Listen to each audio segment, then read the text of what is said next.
Hey guys, and welcome back to another Halloween video. Now, this is the second review that I'm going to be doing this weekend as part of my Killer Clown, marathon, I suppose. And for my second review and final review, I'm going to be reviewing the Lemax Spooky Town Killer Clown Mobile Home. Alright, so the Killer Clown Mobile Home was released in 2011 as a Michaels exclusive, and then in 2012 it came as part of the standard lineup, and it was retired last year in 2018. And you know how I have a policy of never judging a book by its cover, because a lot of the times the promotional pictures can be a bit deceiving. Sometimes they're much better than the promotional pictures, sometimes they're much worse. This is definitely in the former category. Alright, so the theme of this piece, obviously, is that it's this spooky trailer house where all these creepy clowns live, right? As you can see here, you have the one that's sitting on the chair, who's going to be greeting, like, the possible trick-or-treaters if it's wanting to focus. There we go. And then you have the one that's right by the treats right there, trying to get trick-or-treaters to come in and get the candy. And speaking of which, you also have this hand right here that, again, is like begging trick-or-treaters to, like, come in and get the candy. And this part actually does light up, which I will get into the lighting of this building in a second. And just in general, there's so many details on it. Of course, you have these creepy faces in the windows. You have the pumpkins all over the place. Then you have the truck, which the lights on there will light up.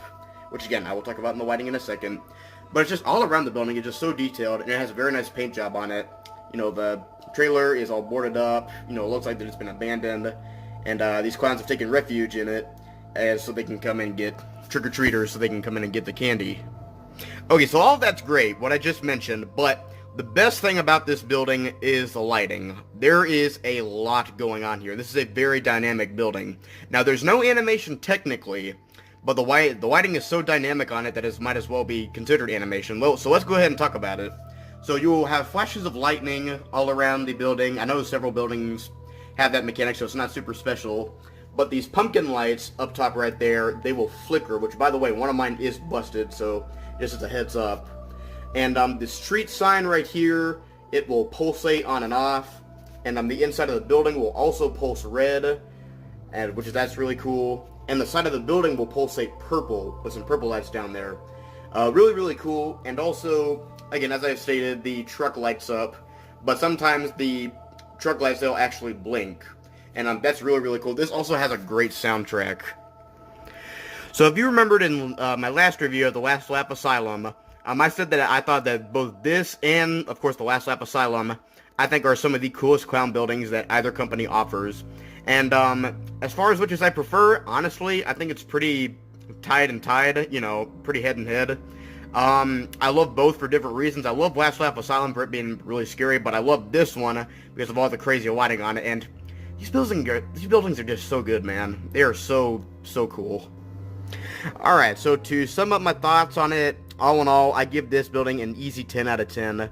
The lighting on it is so cool. It has such dynamic lighting. And there's also so many great details and paint job on it, and a really good soundtrack. And I don't know, it's just an amazing building in my opinion. Again, both this and The Last Lap Asylum are the best clown buildings that you can probably ever get. Now, I am a little bit intrigued this year because Lemax, one of their new buildings for 2019, is a creepy clown train, which I think that one could be very interesting, and I will probably get my hands on it. But as of right now, Last Lap Asylum and Killer Clown Mobile Home are the best buildings in terms of clown theme. Alright guys, so that was pretty much my review. I know it was a little bit shorter, but, short and sweet. And I guess there really isn't anything else to do but to show you what it does, with sounds and lights. So thank you guys so much for watching. Please like, comment, and subscribe if you enjoyed what you saw, and I will see y'all next time.